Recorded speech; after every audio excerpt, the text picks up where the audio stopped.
Today I had a great question, and that question is, how does altitude affect the microbiome and your intestinal barrier?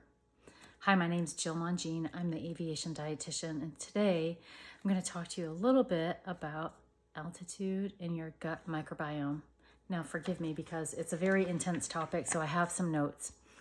This is going to be really important for anyone that flies and for anyone that does any type of hiking or lives at a higher elevation.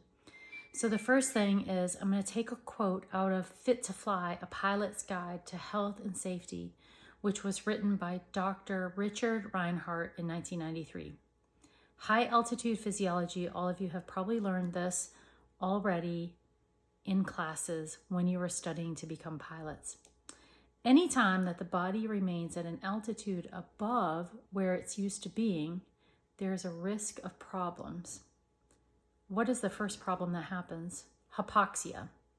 Definition of hypoxia: lack of adequate oxygen for the body's metabolism. What can interfere to cause hypoxia to be worse?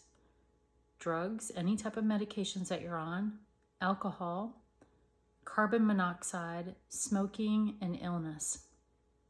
What happens with hypoxia? You have compromised skills and a lack of judgment.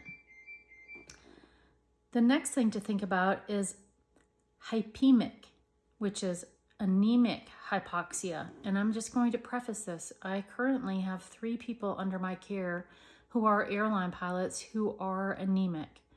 So this happens when the blood has an inability to carry any oxygen, even with adequate oxygen flowing. So you're in the flight deck, you have adequate oxygen, but because you are anemic, you're at risk for being able to absorb as much oxygen as you need. The reason why this happens is because of reduced red blood cells, which are from celiac disease. So the gut barrier is damaged because of allergens. Irritable bowel syndrome, so bouts of diarrhea due to food allergy or other situation. Blood loss for all of the female aviators who currently have a menstrual cycle. And then deformed blood cells. Deformed blood cells happen often because of the radiation that you're taking in from the aircraft. So there's less capacity for the blood to actually carry the oxygen. So you're anemic and hypoxic. Imagine if you're sitting there discounting how much fatigue you have, don't discount it. This is what's going on. So for those of you that are anemic, probably going to need to address that sooner rather than later. So now let's get into more about altitude and the effects of the gut microbiome. So people that live at higher elevations, so hello to all of you that live in the Salt Lake area, Phoenix, Arizona, Nevada, Denver, you're more acclimatized. So when you get on that aircraft, you can actually be okay for longer periods of time because your body has already adjusted based on where you live. So what happens with high altitude and the gut microbiome? It all goes back again to fluid, and this is why. Temperature of the cabin. We know it to be usually about 78 degrees, but thinking if you're in Phoenix today, which it's April, it's probably in the hundreds, so that cabin is going to be a lot hotter than 78 degrees until you get the air conditioning running. You're going to lose a lot more fluid. Humidity levels on airplanes, we already know that the airplane air is very dehydrating, very dehydrating. So with that, what happens to your gut? Well, you have a reduction of perfusion, so the blood is not going through quite as well in your gut. And then remember I talked about your blood oxygen levels. So the blood gets shunted away from the gut, which causes oxidative stress. Oxidative stress raises your pH level, making your blood more acidic, more likely to do damage to your internal body systems. Then what happens? With that, higher pH level kills off your gut bacteria. When your gut bacteria is killed off, what happens? Immune system issues, digestive issues. All of your serotonin, most of your serotonin actually is produced in the gut. So think about mental health situations. So there's a heat loss and there's a fluid loss. So heat from the body trying to cool down because of the humidity and the temperature, and then the fluid loss comes along with it. For those of you that are not people that enjoy fruits and vegetables, the lack of fiber intake reduces your gut motility and your serotonin production.